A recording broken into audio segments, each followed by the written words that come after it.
அந்த கழிவுகள் காய்கறி கழிவு என்னென்ன கழிவு இருக்கோ அம்புட்டு கழிவையும் நம்ம உள்ளதுக்கு போட்டுட்டு தண்ணியை தெளிவாக தெளிச்சிட்டு வந்தோம்னா கரெக்டாக இது போட்டு கரெக்டாக 50 நாளில் மண்புழு உரம் அந்த ஓரத்தில் இப்படியே வந்துக்கிட்டே இருக்கும். கண்ணக்கரையேன்னு வரும். அதை எடுத்து போட்டு நம்ம அங்கே போட்டோம்னா செடிகளுக்கு தேவையான அத்தனை சத்துமே அதில் இருக்குது. செடிகளுக்கு எத்தனை சத்து வேணும்னா 25 வகையான சத்து வேணும். மிக முக்கியமானது தலைச்சத்து, மணிச்சத்து, சாம்பல் சத்துன்னு சொல்லக்கூடிய NPK. இந்த 3மே செடிகளுக்கு அதிகமாக தேவை. அவ்வளோ சத்துமே மண்புழு கொடுத்துருக்கு. அதில் வந்து செயற்கையான எதுவுமே கிடையாது. அதனால் இயற்கை உரங்கிறனால செடிக்கு எந்த பிரச்சனையும் இல்லை, சாப்பிட்ற நமக்கு எந்த பிரச்சனையும் கிடையாது. அதனால் இங்கே என்ன தயாரிக்கிறோம், போடுறதுக்கு என்ன போடுறோம், காய்கறி கழிவு, பல கழிவுகள், என்னென்ன கழிவு இலை தலை எல்லாத்தையுமே போடலாம். தண்ணியை கரெக்டாக தொளிச்சுட்டு வரணும். மண்புழு வந்து இதுக்குள்ளே இதில் 7 கிலோ விட்டுருக்கு.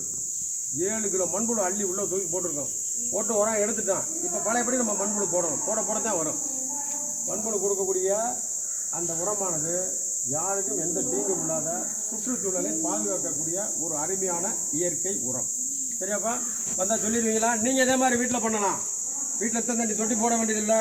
சின்ன தொட்டி பாருங்கள், இல்லை சின்ன பிளாஸ்டிக் டப்பாவில் கீழே ஓட்டையை போட்டு விட்ருங்க. போட்டு கழிவெல்லாம் அள்ளி போடுங்க. மண்புழு கொஞ்சோண்டு உள்ளதுக்கு போடுங்க. போட்டிங்கன்னா கரெக்டாக 30 நாளில் அது எல்லா வேலையும் காமிக்க ஆரம்பிச்சிடும். அதுக்கப்புறம் கொஞ்சம் கொஞ்சமாக உரம் வந்துக்கிட்டே இருக்கும். 50 நாள் எல்லாம் பார்த்தோன்னா ஃபுல்லாக உரமாக இருக்கும். அதை எடுத்து நீ சின்ன சின்ன செடி வச்சுருந்தேன்னு வச்சுக்க. காய்கறி வைக்க போகிற, கத்திரிக்காய் வைக்க போகிற, தக்காளி வைக்க போகிற, மிளகாய் வைக்க போகிற, அதில் கொஞ்சம் கொஞ்சம் போட்டேன்னா செடி அருமையாக வளரும். எந்த கெடுதலும் இல்லாமல் வளரும். சுற்றுச்சூழலுக்கு பாதுகாப்பான பண்ணிடலாமையா? எல்லாத்தையும் சொல்லிடலாமா? நீங்கள் சொல்லலாம்.